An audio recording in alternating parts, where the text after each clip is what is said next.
ketika Rasul berdakwah itu dia tidak langsung di Mekah, tapi dia hijrah dulu ke Madinah. Karena apa? Ketika itu Mekah masih belum menerima Rasul. Akhirnya beliau secara sembunyi-sembunyi hijrah ke Madinah. Dan ketika Madinah beliau disambut baik oleh kaum yang ada di sana. Ketika itu nama Madinah belum Madinah. Nama kotanya adalah kota Madinah.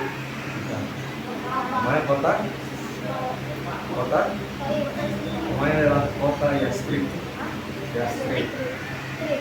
Sebelum Madinah adalah kota Yastrib.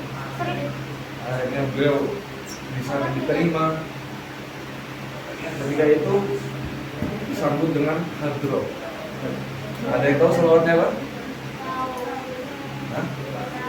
Ketika Rasulullah datang, ada yang tahu selawatnya apa? Ketika dia datang ke Madinah, selawatnya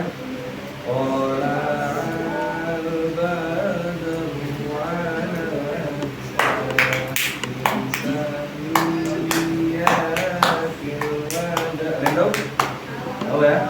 Ketika Rasul datang ke Madinah disambut dengan hadroh dan lagu tolaan Badru.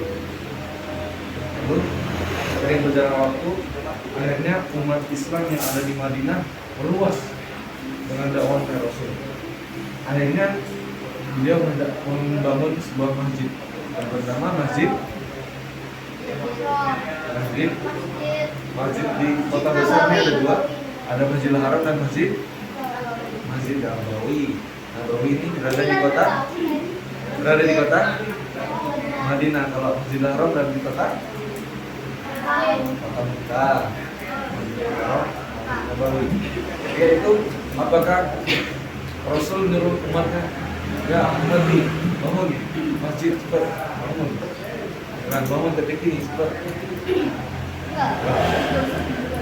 Ketika itu beliau mencontohkan apa itu artinya uswatun hasanah, yang memberikan contoh yang baik kepada umatnya. Dia ikut membangun, ikut bekerja dengan umatnya, bikin batako, membikinkan fondasi yang kokoh.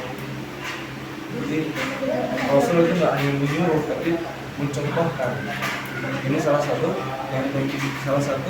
sifat kepemimpinan. Kalau antum misalkan nanti bisa haji jadi gubernur Bali misalkan, jadi haji jangan nyuruh aja. Jadi haji harus mencontohkan yang baik. Kalau misalkan kalian nyuruh aja tapi kalian nggak ngelakuin yang baik, ya sama aja, nggak bakal baik itu selanjutnya.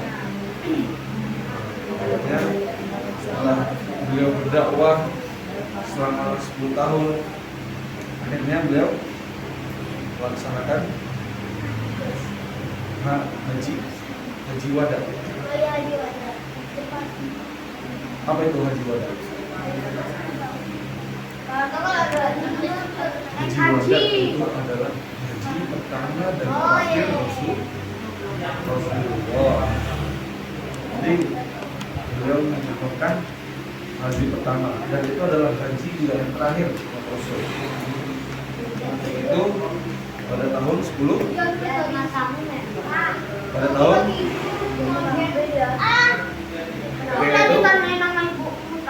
ketika haji ketika itu kapan haji wada?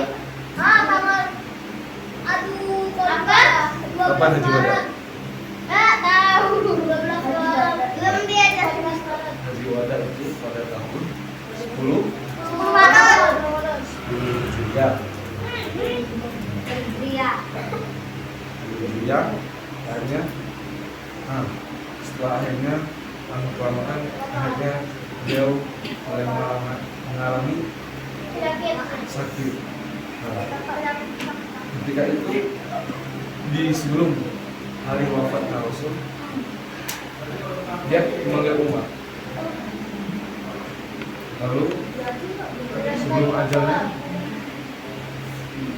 Rasul ini berkata kepada umat, bagaimana keadaan umat Mari ya Rasul. Jadi selama Rasul sakit ini apa yang dipikirkan? Umatnya. Dia cuma memikirkan bagaimana umat saya, umatku. Selalu tidak memikirkan dirinya yang sedang sakit, dan selalu memikirkan umatnya. Dan akhirnya sebelum beliau wafat, datanglah malaikat Jibril. Hai malaikat ya Rasulullah,